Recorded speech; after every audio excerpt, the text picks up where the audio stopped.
All right, men, welcome to today's episode of Strong Men, Strong Marriages. My name's Mike Frazier, MD, and I help high achieving men save their marriage. Although lately I'm thinking maybe it's more than just saving it, right? It's enjoying it, loving it. And what we're talking about today is we'll explain why I'm kind of thinking more in this way. But today we're talking about understanding and managing the high achieving brain. So I just finished this book that is excellent, and I'm just going to be kind of summarizing some of the ideas from that today, some of the things that have been most helpful for me, and that will hopefully be helpful for you too as a high achieving man. Help you understand yourself better and how your brain works, and some ways we can manage that better.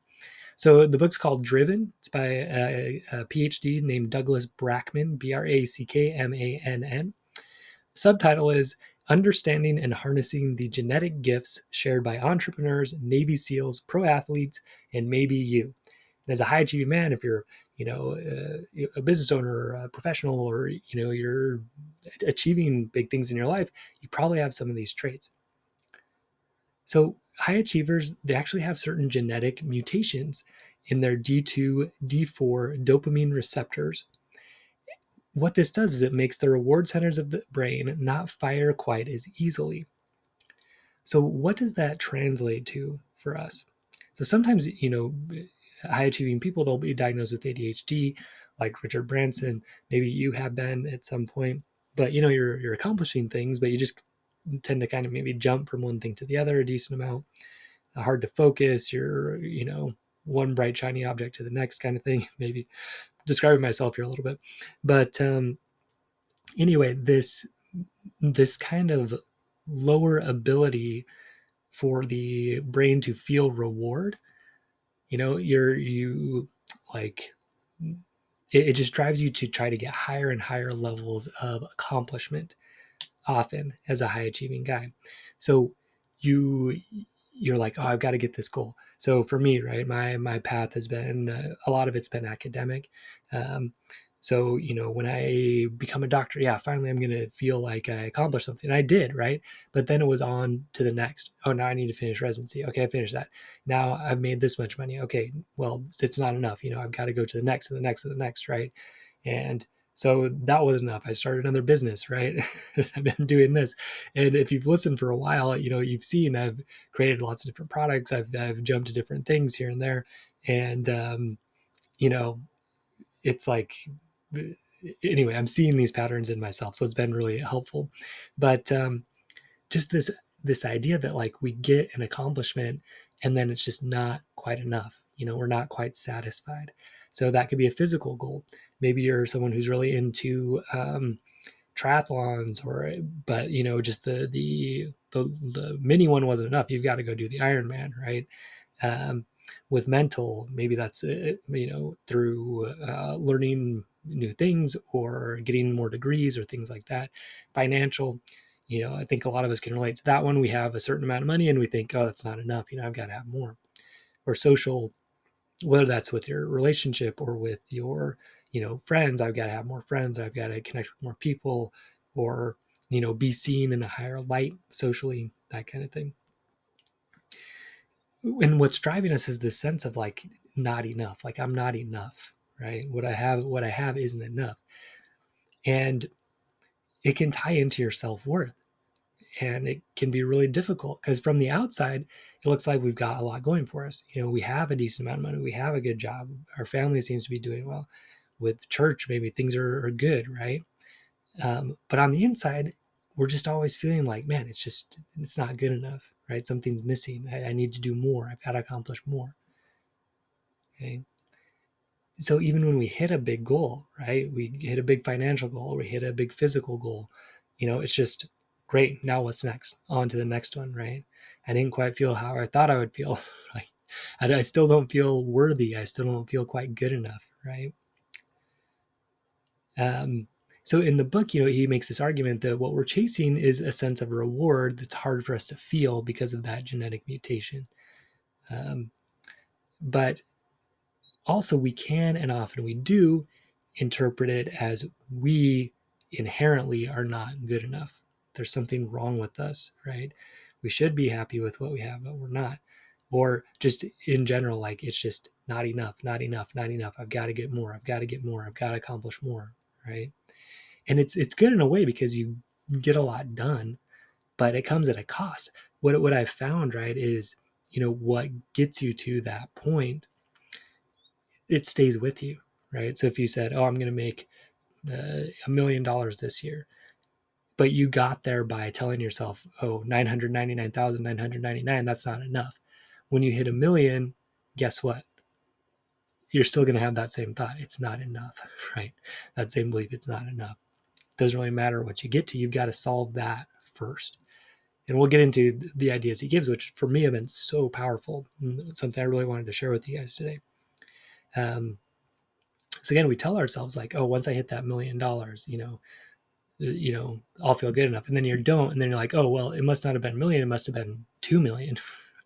So then you get to 2 million, and you still don't feel enough, right? And you see the problem there. So in the book, he has this really good example.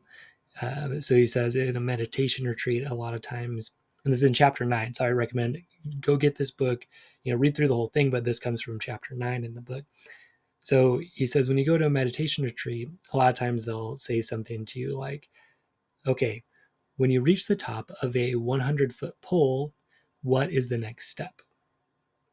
So try to answer that for yourself. When you reach the top of a 100-foot pole, what would you do next? So with me when I first heard this, I was like, well, climb down, or celebrate that you made it to the top, or you know um, yeah, try not to hurt yourself, something like that, right? um, but really, in the back of my mind, the real answer is, well, you go find the next one, right? You go find the next pole.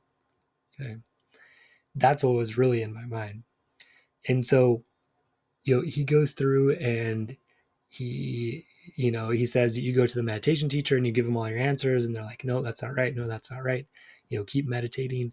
And people get frustrated until like the truth dawns on them, right? Where they're saying, "Oh, like me trying to solve this puzzle, like that's another pole. That's another pole I'm trying to climb."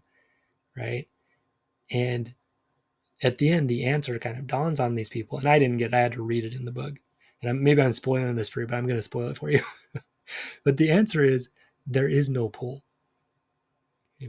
There is no pole.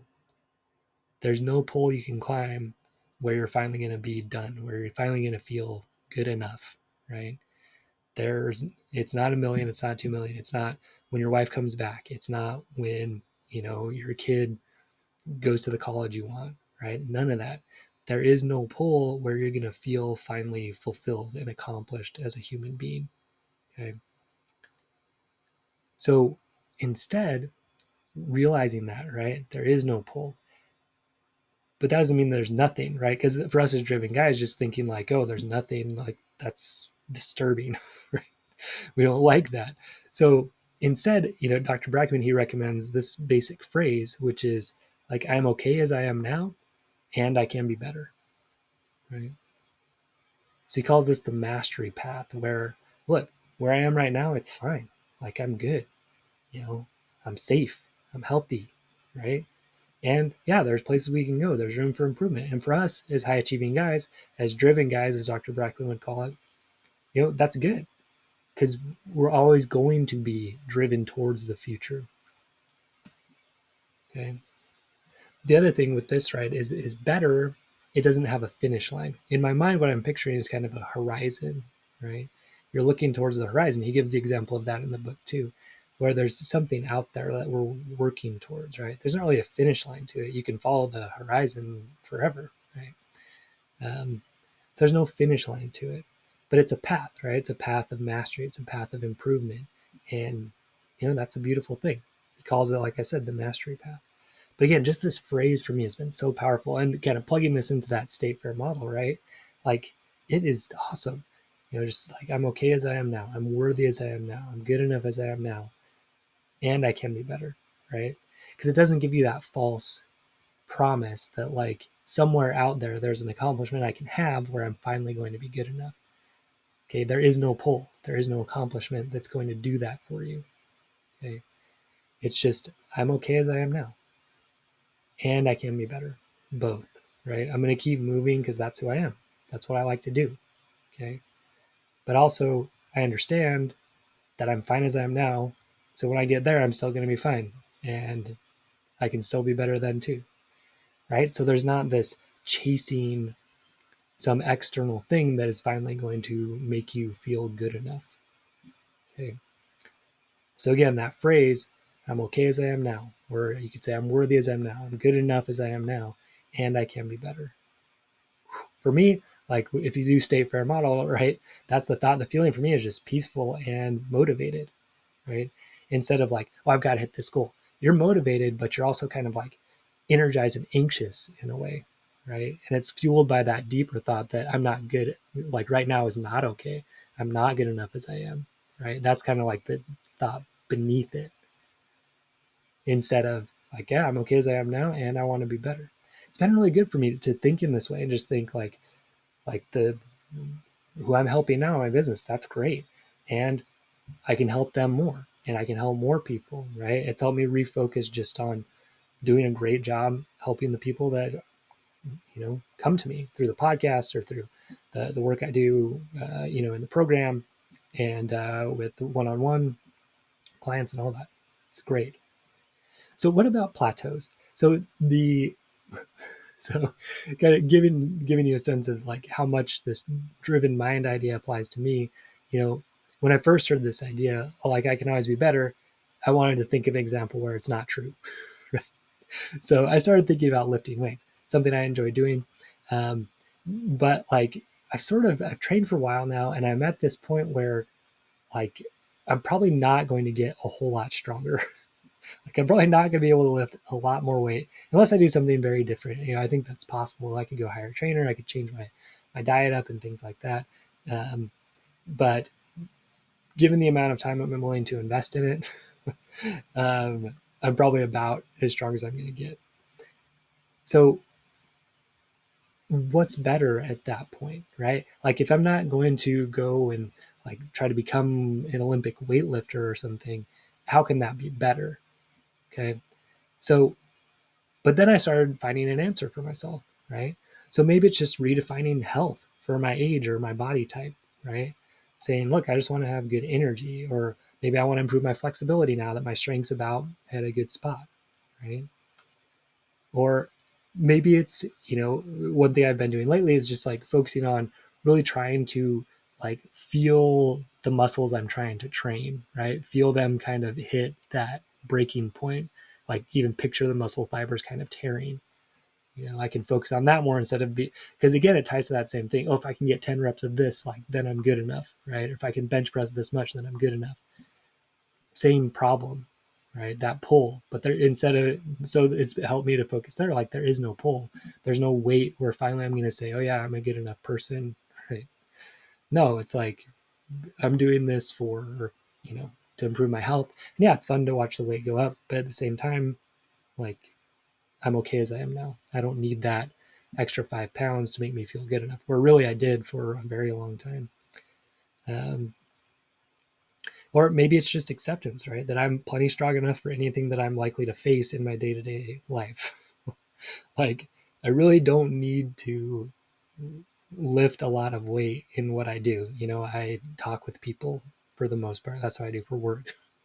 I don't need to be super strong to do that. I like being strong. I go play sports with my kids, and I like to be in good shape for that. I lift my kids up and play with them, so I want to be strong enough for that. But they don't weigh 500 pounds, right?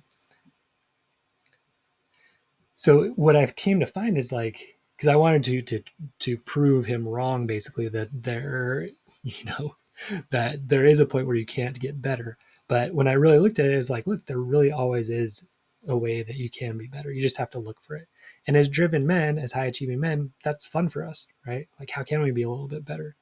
But not with that anxious, not good enough, the feeling behind it, right? It's like, yeah, I'm good enough as I am now.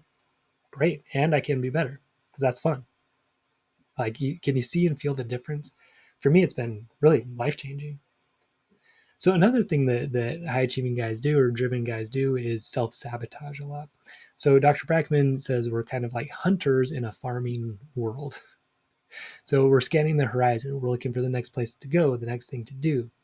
So with that too, because it's sort of hard to feel that reward, we can be kind of like thrill seeking guys. We can like adventurous stuff. It's important for us. He goes through this thing called, the five, you know, these five areas of your life, right? And one of them is making sure you're doing something to fill that need for adventure that you have. But sometimes that can be sort of problematic if you take it too far. Um, but for the most part, we kind of like a little bit of chaos in our lives.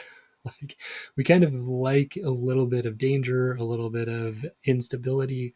Like part of why I'm drawn to working with men and couples and marriages is because to me it's exciting, right? There's a lot of emotions going on, and for me, I like that. I kind of thrive in that environment. I feel like I do a good job there. It's probably in part because of this genetic thing.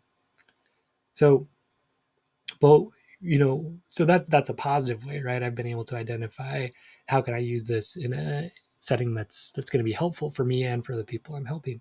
But sometimes in our lives, when things get too easy, we can like create some chaos, either intentionally or unintentionally. So that could be financial, like things are going well financially, and all of a sudden you're like, oh, like let me make this big investment, kind of risky investment, or um, you know, like emotionally you can just like pick a fight. Like I remember I would literally pick fights with my wife just because I you know seemed interesting. Right? It seemed exciting. um, or physically we can go do something kind of wild, bungee jump, or drive really fast or things like that, or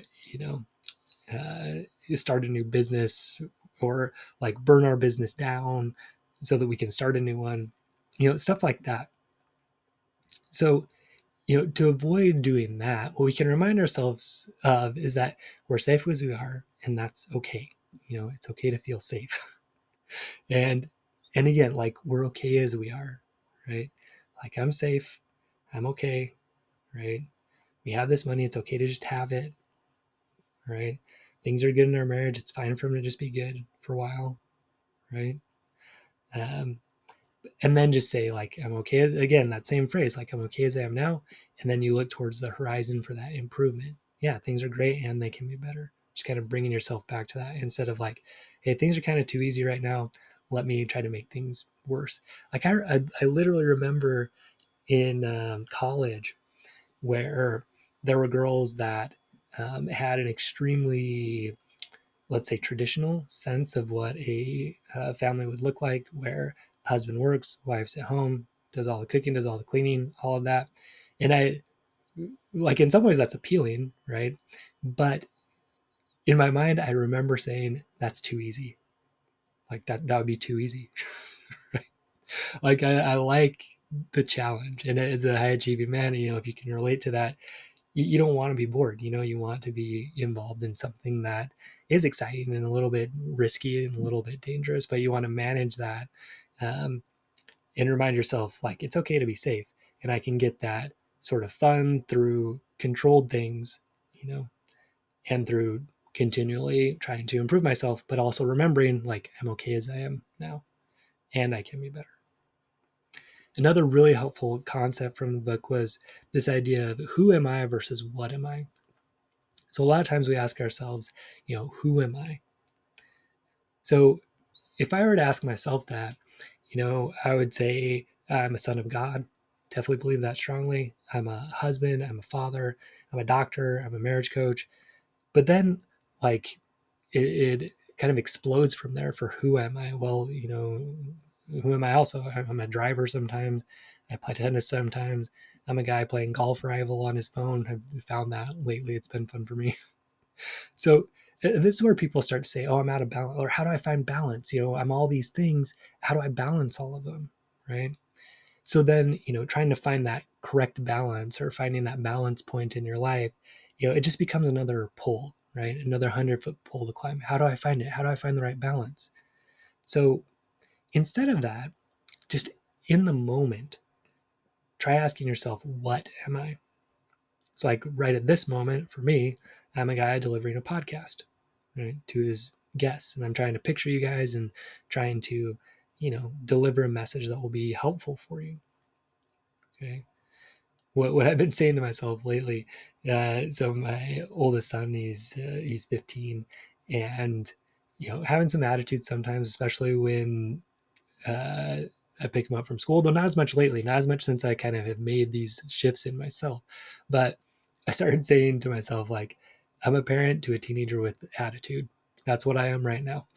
And so, what kind of parent to a teenager with attitude do I want to be? And that just calmed me way down. It made me laugh a little bit.